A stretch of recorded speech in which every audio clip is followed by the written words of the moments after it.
You fall asleep on the couch with your head tilted back. You doze off on a bus, chin dropping to your chest. You crash sitting up in an airport chair at 2 a.m., and you wake up embarrassed, convinced something is wrong with you. But here's what almost nobody knows.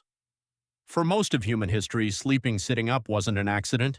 It was normal, it was expected, and in some places it was the only way anyone ever slept at all. So why did we stop? Let's start with what your body is actually doing right now, every single night, without asking your permission. You assume sleep is one long, unbroken block. Lights off, 8 hours, lights on. That feels obvious. It feels biological. It is not.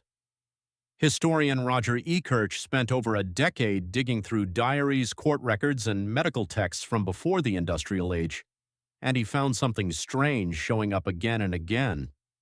People wrote about a first sleep and a second sleep, not one block of rest, two.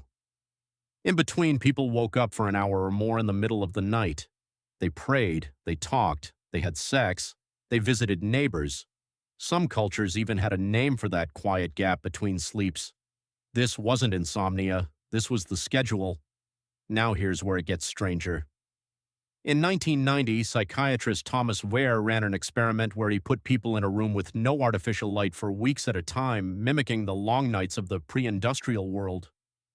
Within a month, their sleep split apart on its own. Two distinct blocks with a quiet waking period in between appeared without anyone telling them to do it. Their bodies remembered a pattern their minds had never lived.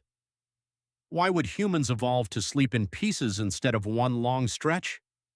The answer isn't comfort, it's survival. Sleeping deeply for 8 uninterrupted hours in the open, with predators, rival groups, and fires that needed tending, was dangerous. A body that woke naturally partway through the night, alert enough to check the darkness and then fall back asleep, had a real advantage over a body that didn't. Segmented sleep wasn't a flaw, it was a watch shift built into your biology, and that brings us to the sitting part. Across ancient Egypt, and later across much of Africa and parts of Asia, people didn't sleep flat on soft mattresses. They slept on wooden or ceramic headrests, propped at an angle, spine mostly upright, head cradled just enough to keep the neck from collapsing.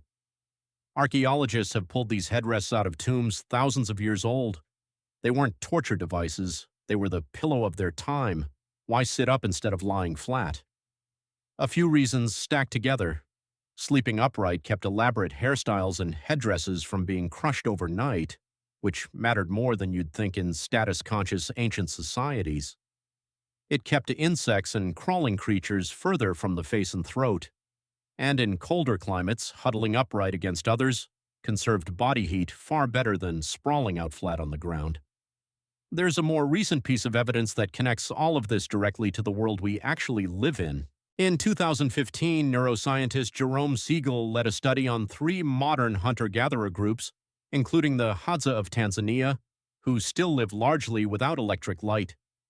Researchers expected to find people falling into bed the moment the sun went down, sleeping in one long stretch until dawn. That is not what they found. The Hadza went to bed hours after sunset. They woke multiple times through the night. Their total sleep time wasn't dramatically longer than yours. What was different wasn't the quantity, it was the shape. So if segmented, upright, interrupted sleep was normal for almost the entirety of human existence, what changed? Artificial light changed it. As candles, oil lamps, and eventually electric bulbs pushed back the darkness, the long unbroken night that used to force 2 natural sleep phases got compressed. People started staying up later, waking up earlier, and cramming rest into a single tight block because the extended dark hours that used to hold 2 sleeps simply stopped existing.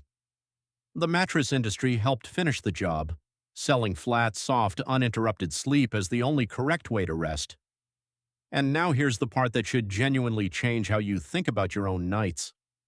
If you've ever woken up at 3 a.m. for no reason, stared at the ceiling, felt strangely alert instead of groggy, and assumed something was wrong with you, that panic might be misplaced. You may not be broken. You might be running an ancient schedule inside a body that hasn't caught up to a world with light switches. Modern sleep science even has a name creeping back into use for this pattern: biphasic sleep. Some researchers now argue that a chunk of what gets diagnosed as middle-of-the-night insomnia in modern life isn't a disorder at all. It's a body attempting to run software that predates agriculture, electricity, and the 8-hour block you've been told is the only acceptable version of rest. So the next time you catch yourself dozing off upright in a chair, neck bent, and jolt awake feeling like you did something wrong, remember this: you didn't malfunction. You reached back for just a moment into the way almost every human who ever lived before you actually slept.